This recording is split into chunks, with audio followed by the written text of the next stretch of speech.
here now to talk more about the president's executive actions and how it's going to affect the economy is employment attorney Annie Ellis. Annie, we had such a great conversation last week. I'm so excited to get to talk to you again. Hi, how are you? I'm doing great. Now, I mean, first off, I just got to ask, what were your initial thoughts when you heard about these actions yesterday? My initial response was finally, because I feel that the American citizens have been sitting back and watching these bipartisan infighting, and it's so frustrating. There's a reason why there's a mechanism for an executive order, and that's to resolve disputes like this. We need a compromise. And I always say as an attorney, when you're dealing with two sides that can't get along, if both sides are unhappy with the compromise, then we probably have the best compromise. And right now, both sides are unhappy. This seems to get a quick fix for what people need to get money in their pocket, and I fully support it. Wow, that's a great way to put it, and I haven't heard somebody maybe put it in that way yet. Okay, so just to refresh everyone, the order is calling for up to $400 payments each week, so 1/3 less than the $600 that they may have been receiving beforehand. And my question is, I don't know if this has been announced yet, but how many people would receive this benefit, and do we know how long it might last?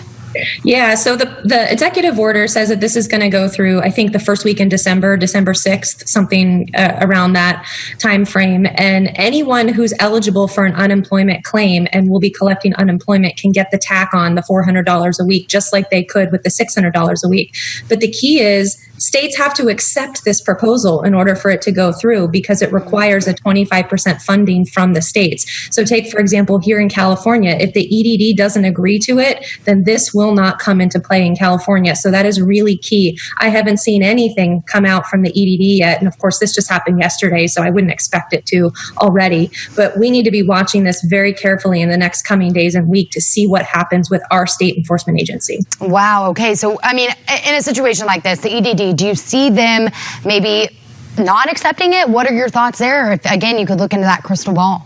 I know. I wish it was working today. I'm cautiously optimistic, but I have some concerns. I think the initial response is, where are they going to get that 25% funding from? That being said, the EDD just put out a huge proposal a few weeks ago. I think we all saw that it was billions of dollars. So if they can fund that proposal, why can't they fund this one? My other concern is this going to be an administrative burden on the EDD because of how many claims have been backlogged already?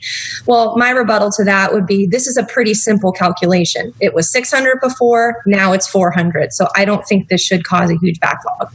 All right. And Annie, we only got a minute left. So tell me, what do you need, or what do you feel like people need to know about this new change that happened yesterday? How is this going to impact, if you could pick one thing that our viewers would need to know about from our talk with you, what would that be?